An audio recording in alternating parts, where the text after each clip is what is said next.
তো যে মুর্শিদাবাদে এলেন বেড়াতে, সেই মুর্শিদাবাদ আজকের ডেটে পশ্চিমবঙ্গের 23টা জেলার মধ্যে একটি অন্যতম জেলা। তারা 1 ঘন্টা নাচ করলে তাদের ডিমান্ড ছিল 5,000 স্বর্ণ মুদ্রা, যেটা বর্তমানে 5,05,00,000 টাকার উপরে।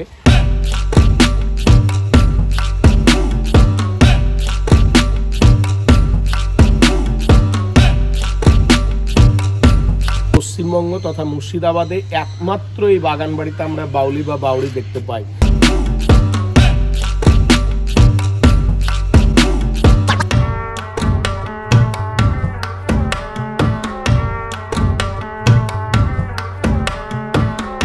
নমস্কার, আমি ঈশানী। আমাদের মুর্শিদাবাদ ট্যুরের আজকে হলো 3য় নম্বর ব্লগ। মুর্শিদাবাদে ভাগীরথীর তীরে সময়ের পরি জমেছে যুগে যুগে, কিন্তু শুধুমাত্র নবাবী ইতিহাস নয়, এর সাথে রয়েছে নানান প্রজাতির ইতিহাসের ঘটনা। কাঠগোলা প্রাসাদ তেমনই এক মহাকালের প্রহরী। তাই আজকের ব্লগটিতে সমগ্র কাঠগোলা প্রাসাদটি আমি ঘুরিয়ে দেখাবো আপনাদেরকে। জানাবো আপনাদের এখানে আসবার সময় কি হতে পারে, এখানে কিভাবে ঘুরতে হয় এবং এখানে কি কি দেখার মতো আছে, আর এখানে এন্ট্রি ফি বা কত, সমস্ত ডিটেলস শেয়ার করবো আজকের ভিডিওতে। তাই সম্পূর্ণ ভিডিওটি অবশ্যই দেখবেন। মুর্শিদাবাদ ঘুরতে ঘুরতে আমরা এবারে চলেছি কাঠগোলা প্রাসাদটি দেখবার জন্য। এটা কাঠগোলা বাগানবাড়ি নামেই বিশেষ পরিচিত। এটি হাজারদুয়ারি থেকে 3 কিলোমিটার উত্তরে অবস্থিত। আমরা চলে এলাম কাঠগোলা বাগানবাড়ির একদম সামনে, আর এই সুবিস্তৃত ফটক দিয়েই আমরা এবারে প্রবেশ করব ভেতরে। এই বাগানবাড়িটি বলা হয় 1740 খ্রিস্টাব্দে প্রতিষ্ঠিত, কিন্তু আবার বলা হয় 1780, কিংবা অনেক জায়গায় উল্লেখ আছে 1870 থেকে 73-এর মধ্যে এই বাগানবাড়িটি প্রতিষ্ঠিত হয়েছিল।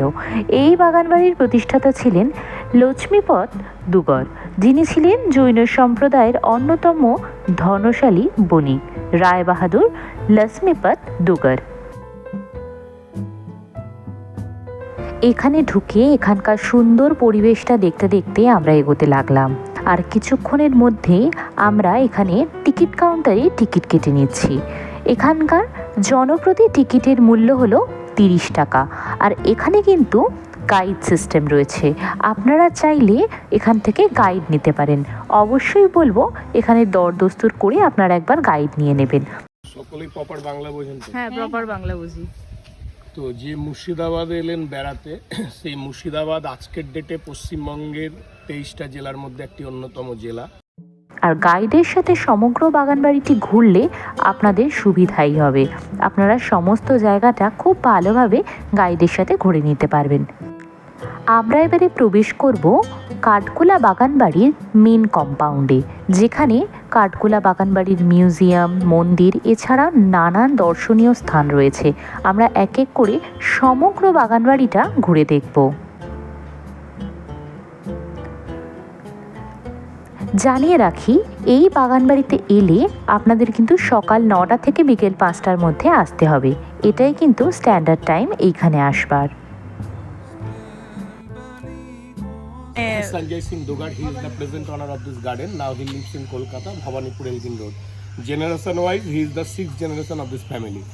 উনি মালিক হিসাবে আছেন, মালিক বললে ভুল হয়, সেবায়ত হিসাবে আছেন। তো টিকিটের যে 30 টাকা করে কাটলেন, তার উপরে মেনটেন খরচা, স্টাফ খরচা, ইলেকট্রিক খরচা দিয়ে এটাকে উনি পরিচালনা করছে। সামনে একটা জলবদ্ধ প্লেস, একটু ভালো করে দেখুন। এই প্লেসটি ভালো করে দেখে ব্রেনে একটু চাপ দিয়ে স্মরণ করার চেষ্টা করুন, এরকম জায়গা ইতিপূর্বে আপনারা কোথাও দেখেছেন কিনা ভারতবর্ষে।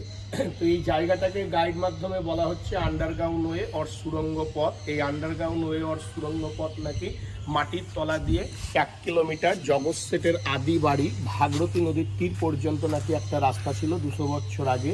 এইটা সুড়ঙ্গ পথে কোনো জল ছিল না। তো জগৎ সেটের বাড়িটা আটকুড়েকে ডেস্ট্রয় হয়ে ভাগীরথীতে বিলীন হয়ে গেলে এটা নাকি ভাগীরথীর সাথে কানেক্টেড হয়ে গেছে। যদি রাজস্থান, উত্তরপ্রদেশ, গুজরাট 3টে স্টেটে কোনোদিন গিয়ে থাকেন বা ভবিষ্যতে যান, তাহলে এরকম স্টেপ ওয়েল, বাউলি অথবা বাউড়ি প্রচুর পরিমাণে দেখে থাকবেন। It's a ladies bathing place.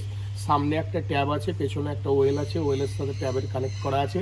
একটা লেডিস নিচে নেমে গিয়ে তার বডিটা অ্যালাইতো করে 200 বছর আগে এই ট্যাবে স্নান করতো। আজকের মতো কোনো জেনারেল পার্সন অ্যালাউ ছিল না বিষয়টা কেউ দেখতে পেত না। জলটা যেরকমভাবে বাড়তে থাকবে স্টেপটা সেরকমভাবে ডিভাইডেড করা আছে বলে এটাকে ইংলিশে স্টেপ ওয়েল বলা হয়। যদি ওই আপার পার্টটায় স্নান করে, মির্জাপুরি স্ট্রাকচারে একটা বাথরুম দেখতে পাচ্ছি, পেছনে কপিকল সিস্টেম করা আছে, জল তুলে স্নান করা যায়।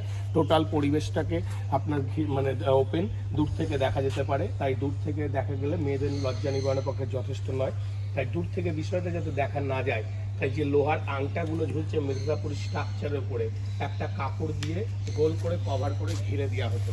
বর্তমানে ইন্ডিয়ান গভর্নমেন্ট যে 100 টাকার নোট মেনশন করেছে তার ব্যাক সাইডে উল্টিয়ে দেখবেন রানীজি কি ভাব, যেটা গুজরাটের পাটানে অবস্থিত, 2014-তে ইউনেস্কোতে মর্যাদা পেয়েছে, সেই বাউরিটা মেনশন করা হয়েছে। অতটা উন্নত মানের না হলেও পশ্চিমবঙ্গ তথা মুর্শিদাবাদে একমাত্র এই বাগানবাড়িতে আমরা বাউলি বা বাউরি দেখতে পাই, যেটাকে গাইড মাধ্যমে একটা বিকৃত ইতিহাস, সুরঙ্গ পথের ইতিহাস দিয়ে দেওয়া হয়েছে। It's a totally fake history, real history, it's a baoli or bauri. Understand what I am saying?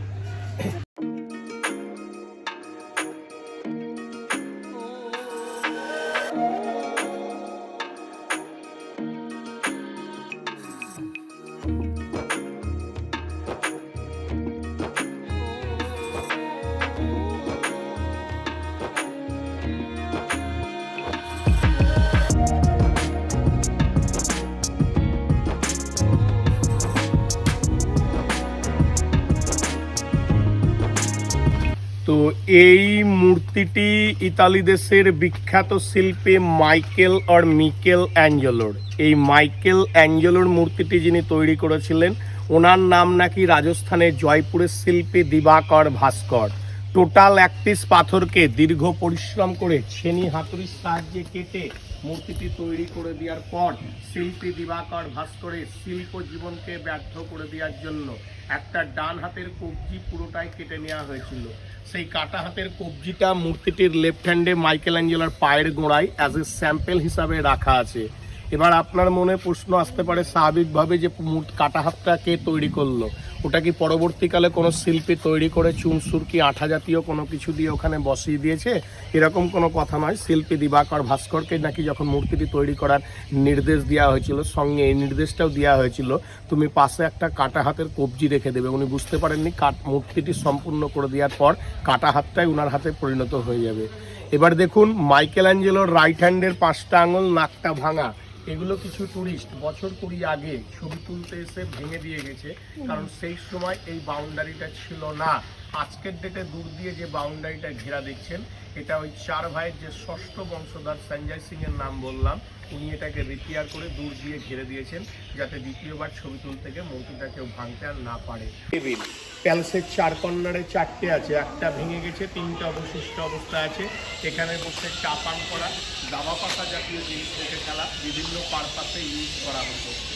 লম্বা 3 তলা হলুদ বিল্ডিংটা চার জলসায় বেহুলা সিরিয়ালের 4 সদাগরের বাড়ি হিসাবে, রূপসী বাংলায় প্রফুল্ল সিরিয়ালে বজেশ্বরের বাড়ি হিসাবে, আপনার মানে ফনার বচন, লেগা, সাদ্দাম, একজন ছিল রাজা, বলদুর্গা, মাইয়াকি, আমি সিরাজের বেগম, তারাপীঠ, মহাপীঠ, একেন বাবু, এরকম 25 সিরিয়াল ছবি শুটিং হয়েছে এখানে। এটা কাঠগোলা বাগানবাড়ি প্যালেস দীর্ঘকাল লক থাকার পর নিচের একতলাটা বছর 20 আগে খোলা হয়েছে, যেটা আমরা ভিজিট করব। দ্বিতীয় তৃতীয় তলায় আবার 20 টাকা করে আলাদা করে টিকিট আছে, ওখানে গাইড অ্যালাউ করে না। মন্দির দেখে ফেরবার সময় চাইলে টিকিট কেটে উঠবেন। নিচের গ্রাউন্ড ফ্লোরটা আমি ঘুরিয়ে দেবো। There is nothing special for us, some sofa set and Belgian glasses inside the upper part. তবু যদি আপনার উঠবার ইচ্ছা হয় মন্দির দেখে ফেরবার। আমরা এবারে কাঠগোলা বাগানবাড়ির মিউজিয়ামটি দেখতে ঢুকবো। এখানে কিন্তু সমস্ত জায়গায় ক্যামেরা অ্যালাউ করে না, তাই সব জায়গার ফুটেজ আমি আপনাদেরকে দেখাতে পারছি না।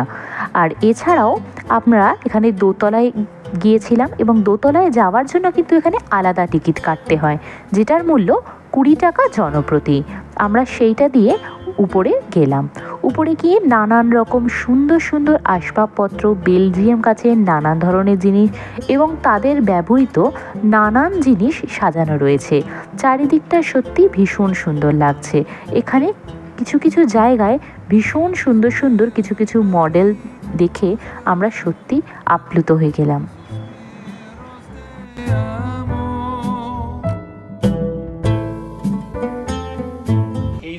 মাছ নিয়ে 4টে মাছ নিয়ে 4 ভাই খেলতেন। জাতিতে জৈন ছিলেন, কোনো জীব হত্যা করতেন না। হ্যাঁ, এই মাছগুলো এইখানে মাছের মানে উপরে রেপ্লিকা, নিচে সমাধি আছে। লম্বা হলুদ ঘরটা 200 বছর আগের আপনার রসইখানা অর্থাৎ রান্নাঘর।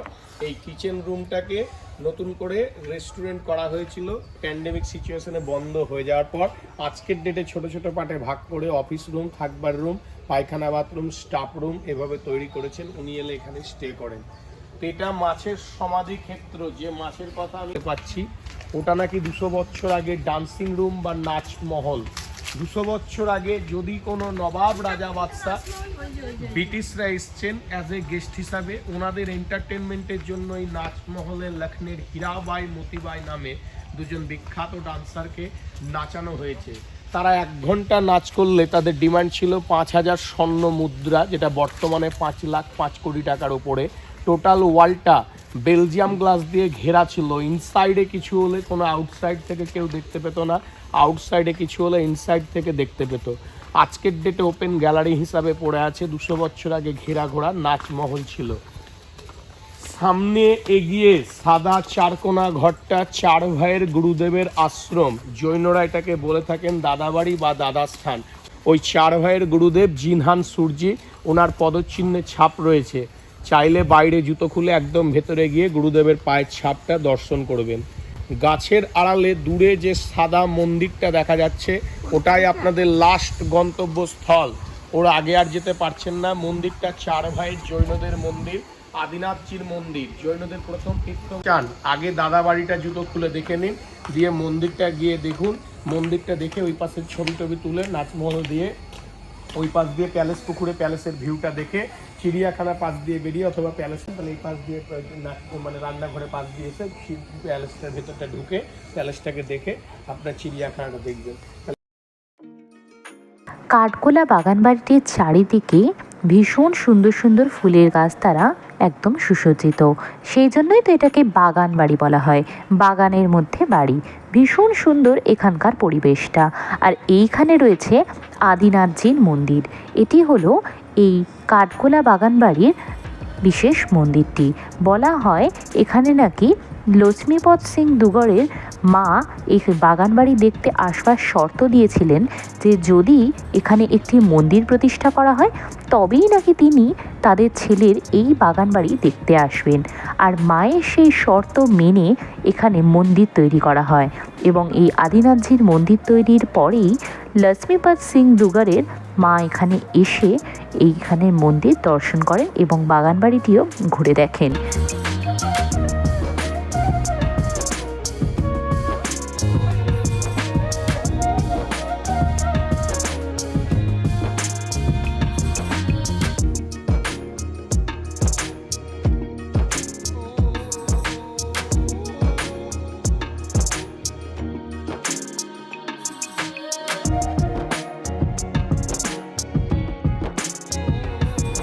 আর এই মন্দিরের পাশেই এক জলাশয়ে রয়েছে বোটিংয়ের ব্যবস্থা। আপনারা চাইলে একটু হাতে সময় পেলে আপনারা বোটিংও করে নিতে পারবেন, ভীষণ ভালো লাগবে। এখানকার এত সুন্দর পরিবেশে বোটিং করলে আপনাদের চারিদিকটা আরও সুন্দরভাবে দেখতে পারবেন। এবারে আমরা চলে এলাম বাগান বাড়ির এই জলাশয়টিতে। এই জলাশয়ের কাছে এলে আপনারা এই কাঠগোলা বাগান বাড়িটার খুব সুন্দর একটা ভিউ পাবেন।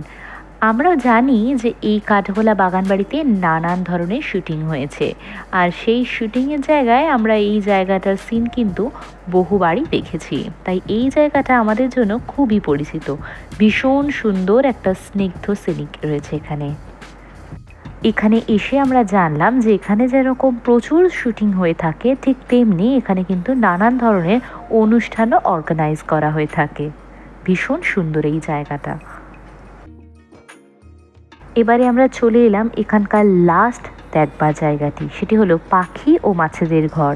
এইখানে নানান ধরনের পাখি, রঙিন মাছ দিয়ে ভীষণ সুন্দরভাবে চারিদিকটা সাজানো রয়েছে। আপনারা চাইলে একবার এই দিকটা এসে দেখবেন এবং বুঝবেন যে এখানে তার দ্বারা কতটা সুন্দর রুচি রাখতো। এত সুন্দর রুচি না থাকলে এত সুন্দরভাবে সমগ্র দিকটা সাজানো যায় না। প্রতিটা জিনিসই খুব নিপুণতার সাথে সাজানো হয়েছে এবং বলা হয় এখানে নাকি আগে আরও নানান ধরনের জীবজন্তু থাকতো।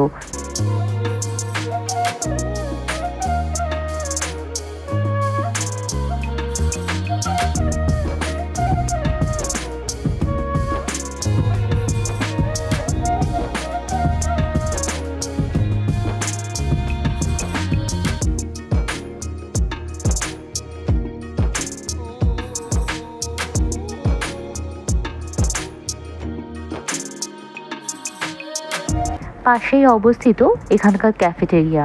আপনারা সামান্য কফি ব্রেকফাস্ট এখান থেকে করে নিতেই পারবেন, ভীষণ ভালো লাগবে। ঘুরে দেখলাম মুর্শিদাবাদের অপূর্ব সুন্দর একটা জায়গা।